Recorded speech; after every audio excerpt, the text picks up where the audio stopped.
exposé a été assez clair et assez concis.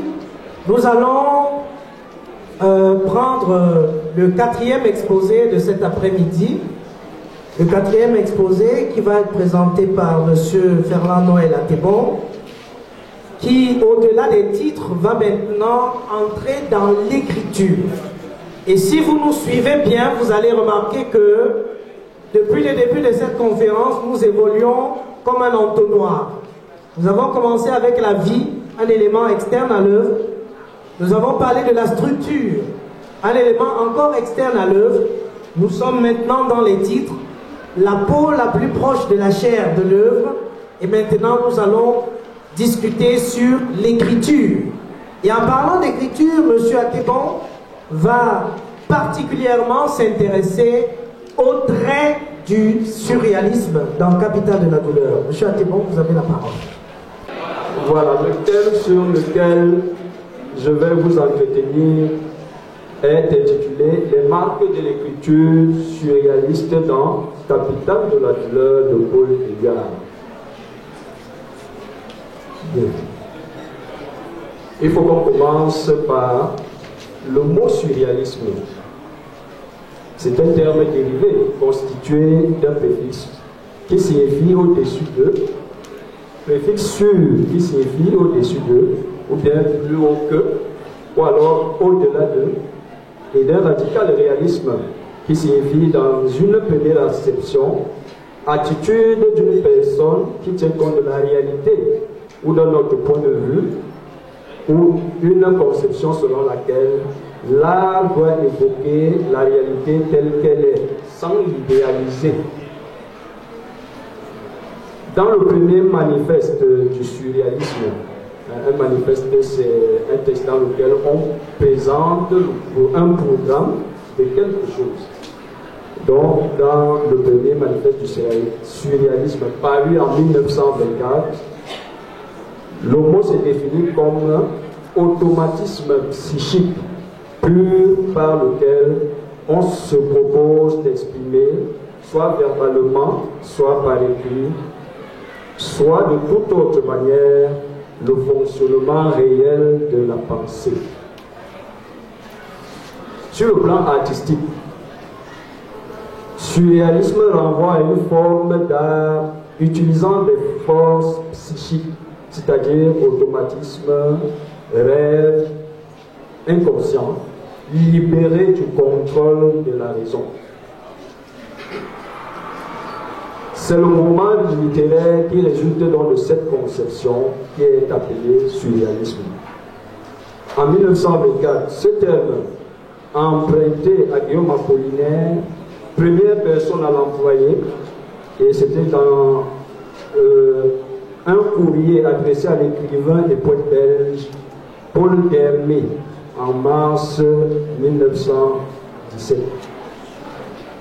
Première personne dont elle a employé pour désigner ce mouvement esthétique, poétique, plastique et musical du XXe siècle en Europe, qui se donne pour ambition d'inventer un monde nouveau à travers une manière spécifique de pratiquer l'art. Des noms tels que Aragon, Breton, Dada, Soupol, Tiara, Rével, Dénos, Perret et Éluard s'imposeront comme des figures de proue. Prenant appui sur l'œuvre Capitale de la douleur de Paul Éluard, nous nous proposons de développer le thème de l'écriture poétique surréaliste. Ce faisant, étant donné que ce poète est l'un des précurseurs du dit mouvement, peut-on avoir raison de penser que ce recueil de poèmes porte les marques du surréalisme?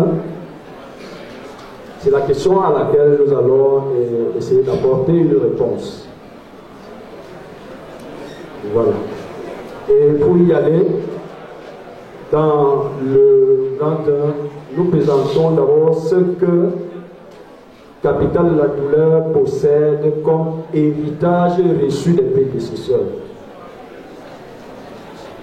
Donc, tous les courants poétiques qui précèdent le surréalisme ont-ils influencé l'écriture de Paul Éluard? dans Capitale de la douleur. Voilà, nous voyons donc en petit 1 qu'il y a justement la recherche de l'esthétique qu'il se donne pour ambition, qui est un héritage de cette poésie qu'il a précédée. Avec son poème La Parole, page 21, l'édition Pélec Gallimard, il lui a nous faire découvrir l'un des buts de la poésie classique qu'il fait sien, à savoir rechercher la beauté à travers les seules vertus du langage. Il dit ceci pour l'affirmer dans ce poème-là, et c'est une citation, et ça peut vous intéresser, chers élèves. J'ai la beauté facile et c'est heureux. J'ai la beauté facile et c'est heureux. C'est l'exaltation et l'esthétique dans la poésie. Par cette conception de la poésie, il fait revivre la conception parnassienne de l'art. En outre, il va déclarer son admiration pour l'écriture classique en ces termes. Je suis vieille, mais ici je suis belle. Son poème se présente alors comme un manifeste de ses choix poétiques. Nous remarquons aussi qu'il recourt au poème à forme fixe. Et il y a un exposant qui nous l'a dit, mais nous revenons sur cet aspect-là. La poésie classique est donc perceptible à travers l'exhumation des poèmes à forme fixe, comme le sonnet. Par ces 14 vers, par la disposition de la première et deuxième strophe en quatrième, troisième et quatrième strophe en tertiaire, le poème Bouche usée. Le poème Bouche usée, page 60. Prenez les références, chers apprenants. Bouche usée, page 60. Nous faire découvrir la structure que ce type présentait en Italie au Moyen-Âge et en France au XVIe siècle. C'est davantage un sonnet régulier dans la mesure où les deux quatrains sont bâtis sur deux lignes. L'on peut ajouter à cette liste le sonnet du poème Marx Engels, page 15. Bien, nous avons aussi l'emploi de l'alexandrin. Dans les vers du poème L'égalité des sexes, page 49, nous avons les alexandrins suivants. Et c'est le type de vers le plus connu dans la poésie classique. C'est pour cela que nous disons que le recours à ce type de vers est l'expression de l'héritage reçu de ses prédécesseurs. Il dit donc, c'est l'exemple de l'alexandrin, où nul n'a jamais su ce que c'est qu'un regard, ni connu la beauté des yeux, beauté des pierres. Nous avons là deux alexandrins. Dans ces alexandrins, on a une certaine musicalité qui est propice à l'expression des thèmes à tonalité lyrique, comme c'est le cas dans les exemples ci-haut. Par ce recours, Paul Elian permet de déduire au bout du compte que les vestiges de la poésie classique occupent une place non négligeable dans son recueil de poèmes. Nous avons aussi le mélange de tons et de registres. Les romantiques sont ceux qui, en réaction au principe de séparation que les classiques préconisaient, ont proclamé le droit pour les écrivains de procéder au mélange de tons, des genres ou des registres.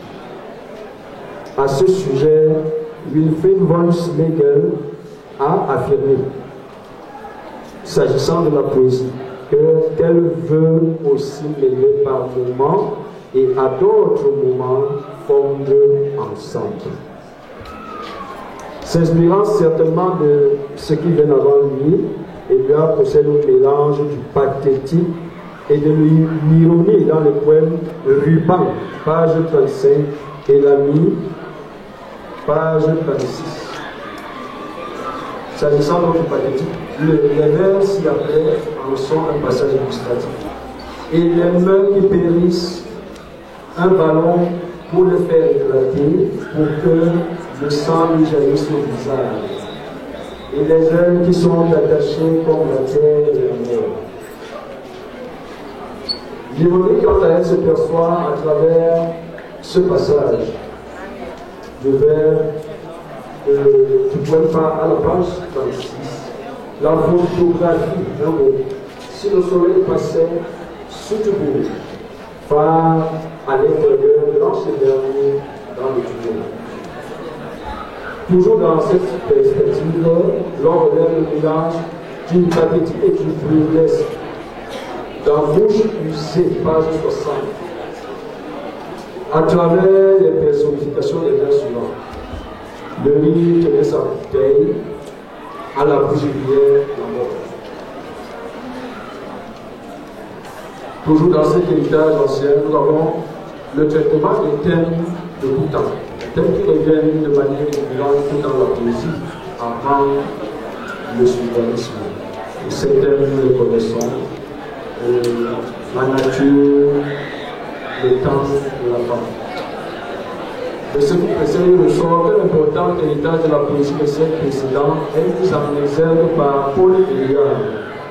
De ce point de vue, l'on dira de lui qu'il est le promoteur d'un certain renouvellement politique. Ça peut faire l'objet d'un sujet de dissertation. Démontrer que Paul Éluard est le promoteur d'un certain renouvellement politique, en vous appuyant sur Capital de la douleur. Il est davantage eu égard à son rôle de précurseur du mouvement surréaliste qu'il joue à travers l'impression des mâles de ce dernier dans son œuvre. À présent, nous passons aux marques de l'écriture surréaliste dans Capital de la douleur. Par marque d'écriture surréaliste, l'on entend un ensemble d'éléments qui permettent de dire qu'une œuvre appartient à un courant. En effet, c'est André Breton qui, dans son manifeste du surréalisme publié en 1924, qui présente au poète ce qu'il entend par écriture surréaliste. C'est sur la base de ce dernier, c'est-à-dire ce manifeste, que nous avons pu repérer certains des éléments, de ces éléments dans Capital de la douleur. Donc, nous avons la stupéfiante image. Il y a dans les poèmes d'Éluard des rapprochements inédits des êtres et des choses qui nous font croire qu'il y a une volonté de traduction de cette technique d'écriture. Le cas des vers suivants, dans le poème le plus partagé, page 87. Au soir de la folie nu éclaire, l'espace entre les choses a la forme de mes paroles. Nous avons aussi le vers suivant. Parmi les branches de fumée et tous les fruits du vent, prise à taille à tous les muscles de rivière. Vous voyez, il y a des images, branches de fumée, fruits du vent, muscles de rivière. Ce sont des personnifications et des rapprochements surprenants, inédits, et qui font justement des êtres et des choses, des éléments aux traits physiques identiques. Le récit des rêves, voilà un autre point du surréalisme, une autre trace du surréalisme, le récit des rêves. Paul Éluard fait de la prose un support pour transposer certains de ses récits des rêves ou certains de ses textes automatiques. Ce choix est renforcé ici, non seulement par des poèmes sans titre, mais aussi par la profusion des vers blancs, c'est-à-dire vers sans rime, voire même du vers libre. Les poèmes des pages 112, c'est les poèmes sans titre, dans l'édition Gallimard, Bellin Gallimard. Poèmes des pages 112, 117, 122, 128 en sont des illustrations. Dans ces derniers, les rêves sont métaphoriquement évoqués par le champ lexical du temps, les allusions et les images. Nous avons aussi l'écriture automatique.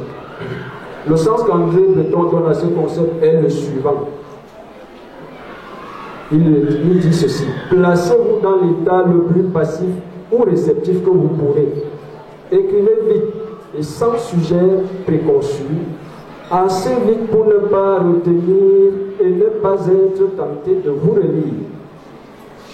C'est ça pour lui l'écriture automatique. Et cette écriture-là est perceptible à travers cet extrait du poème de la page 112, poème sans titre. Il restera pris par les rubans de sa crinière, de troupeaux, de foules, de processions, d'incendies, de sémailles, de voyages, de réflexions, d'épopées, de chaînes, de vêtements jetés, de virginités arrachées, de batailles, de triomphes passés ou futurs, de liquides, de satisfaction, de rancune, d'enfants abandonnés, de souvenirs, d'espoir, de famille. C'est ça l'écriture automatique. Dans cet extrait, ce qui suscite la curiosité n'est pas tant la longueur de l'énumération, parce que c'est déjà une curiosité, la longueur de l'énumération, mais ce n'est pas tant cela, c'est d'abord et surtout la juxtaposition insolite, à la limite incohérente des expressions. Par ce procédé, tout l'espoir que les faits escomptés par le poète était de mouvoir par l'irrationalité. Et par l'irrationalité de cet agencement, où finalement, le non-sens est devenu l'expression même du sens d'un monde irrationnel. En fait, il voudrait exprimer un monde irrationnel ici. Et il procède par l'irrationalité de cet extrait. Les juxtapositions incohérentes, les juxtapositions expressives. Voilà. Comme le temps nous tient à la gorge, nous pouvons donc conclure que sur la question de la richesse des marques du surréalisme dans le capital de la douleur de Paul Éluard, il a été donné de remarquer que cette œuvre originale, non seulement par son recours à plusieurs idéologies qui ont jalonné l'histoire de la poésie, mais aussi et surtout grâce à la traduction efficace du surréalisme. De ce point de vue, Paul Éluard, qui en est l'auteur, devait d'abord être considéré comme un poète réformiste avant d'être perçu comme un poète précurseur du surréalisme. Donc, chers apprenants, mesdames et messieurs, je vous remercie de votre attention.